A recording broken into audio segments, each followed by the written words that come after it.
Take 5. 5 questions to authors and artists. With a common question, we get a personal perspective on what shapes their views.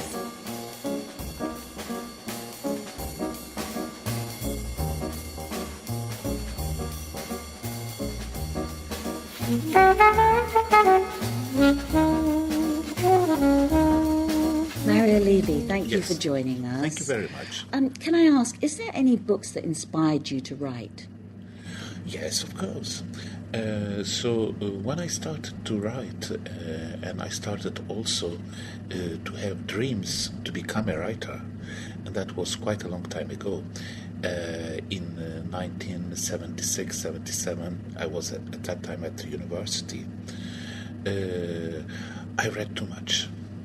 And of course, I had some writers who inspired me in the Turkish literature, my language. But at the same time, I received a French education.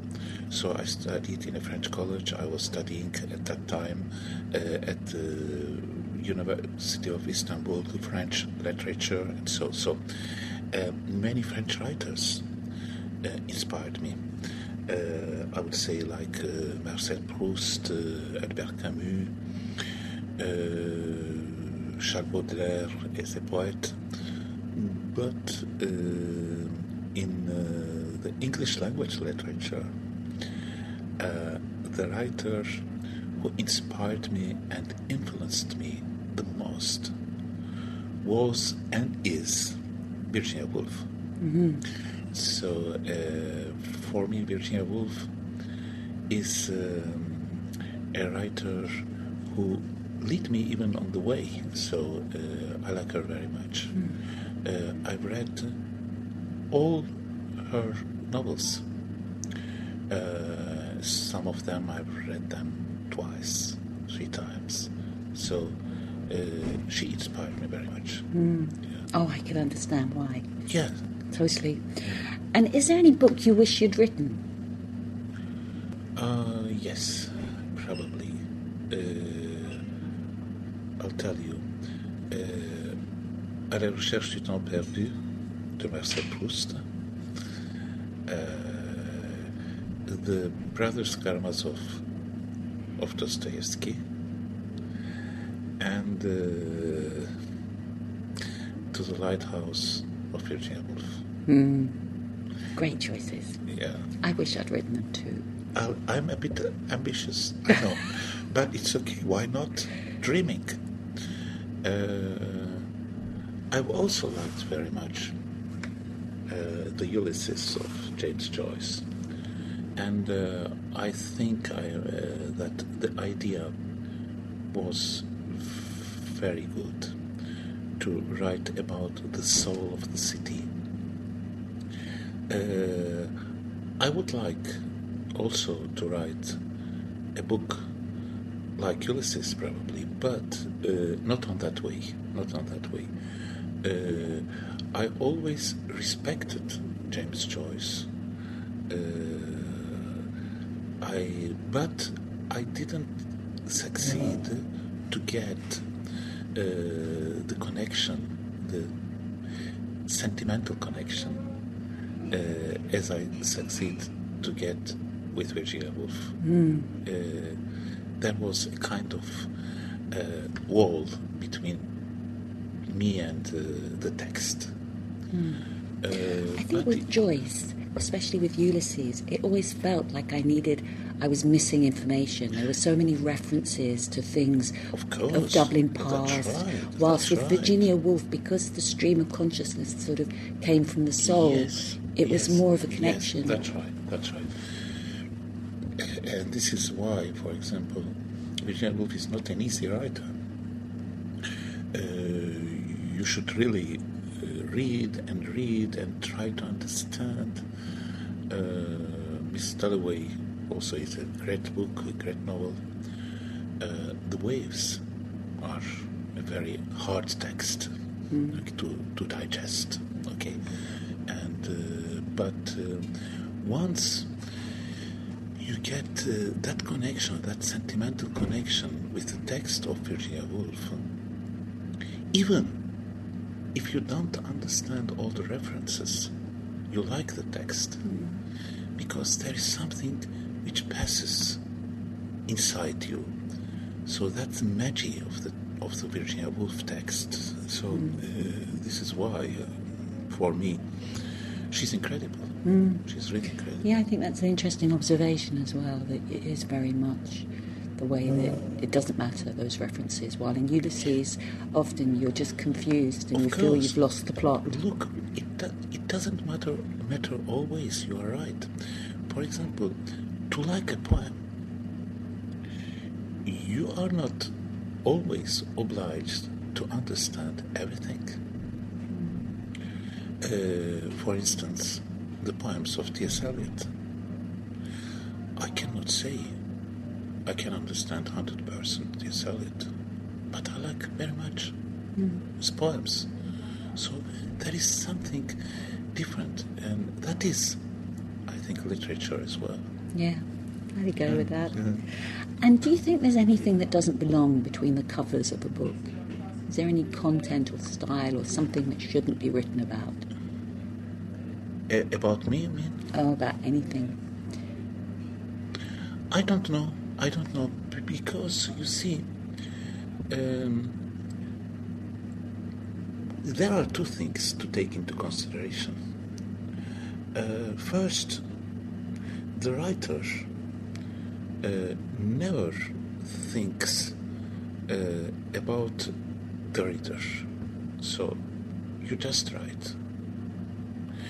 And even when I start to write a novel, I'll tell you, I don't know what I will write.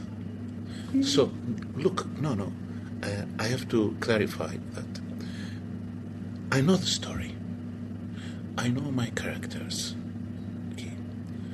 But I don't make plans. Okay. And I just start to write. That's all. And I leave the big chance to surprises in the text. So, and this is why that the story can change.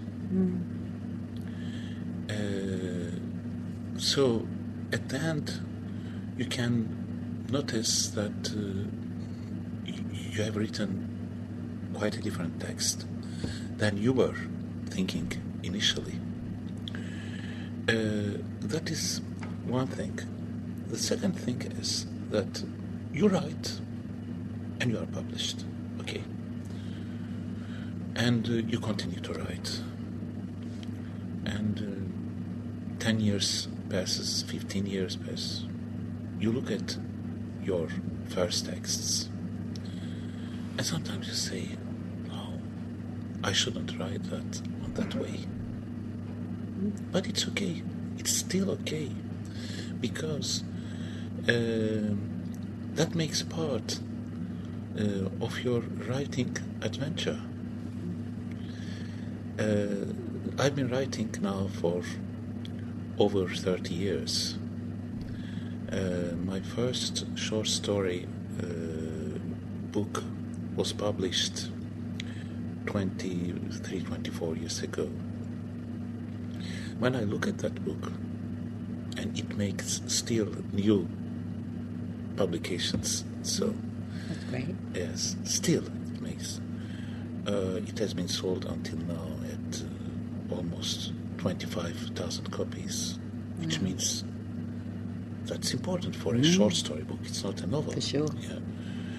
But when I look at that book, I say to myself, I shouldn't have written that way. That's okay. It's still okay. So sometimes things can change. But that makes part of the life. It's just the life. I mean, when you look at your past, when you look at your past, you say, oh, I shouldn't have done that, I shouldn't have done that. It doesn't matter. Very true. But do you ever feel the need to self-regulate or self-censorship, where maybe you're writing something that you feel not creatively, but just something about the content should not go any further? The answer is yes. And why? And where? I'll tell you why.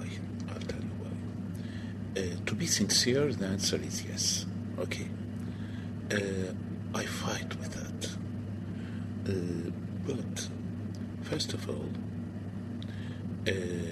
we had in the past many problems with the democracy in Turkey.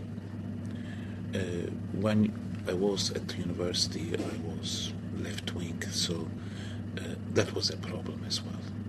When you are a socialist, it was a problem. So that was also making part of the auto-censorship.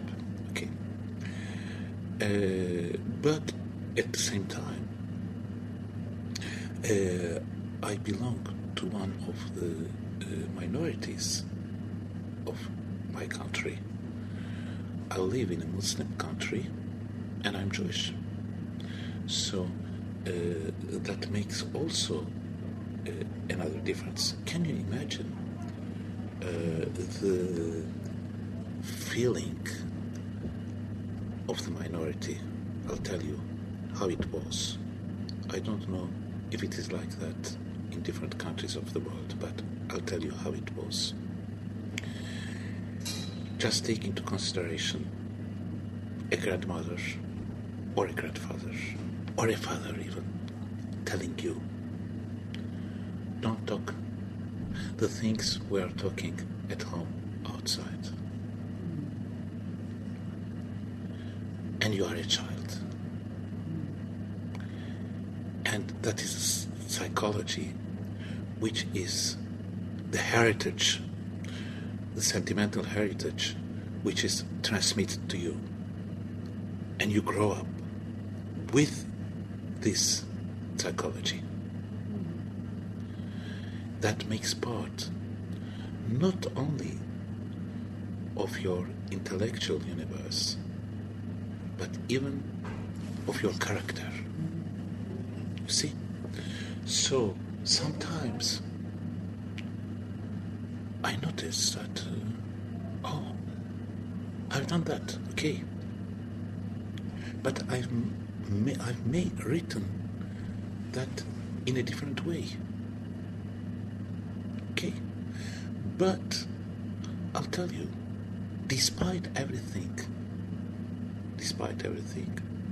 I've written until now in my novels many things my grandfather wouldn't even imagine.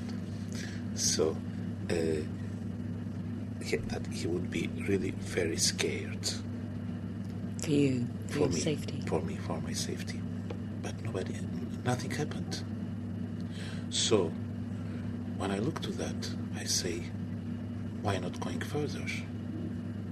And more you become old, more you are courageous, because more you feel that you don't have too much to lose.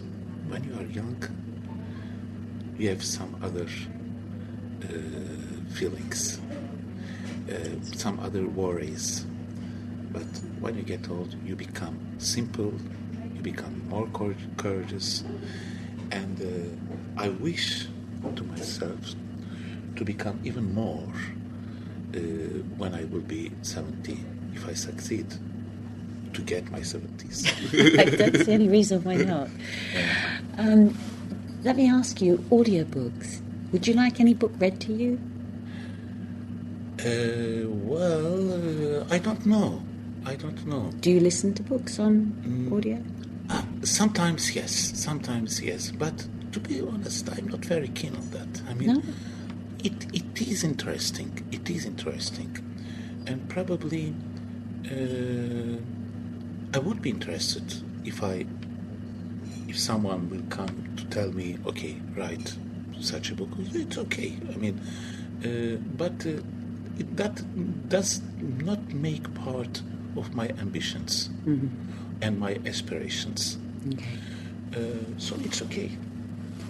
Finally, can I ask you, in the days before print, Would you have been a storyteller?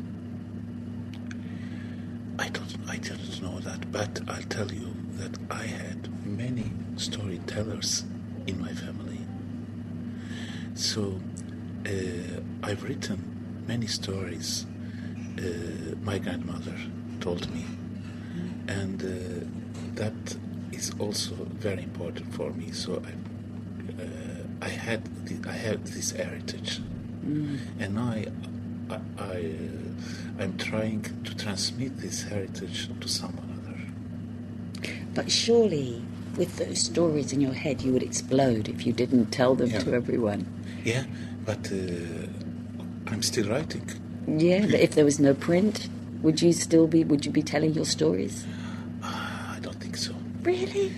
Because, look, now my life is based on my writing career.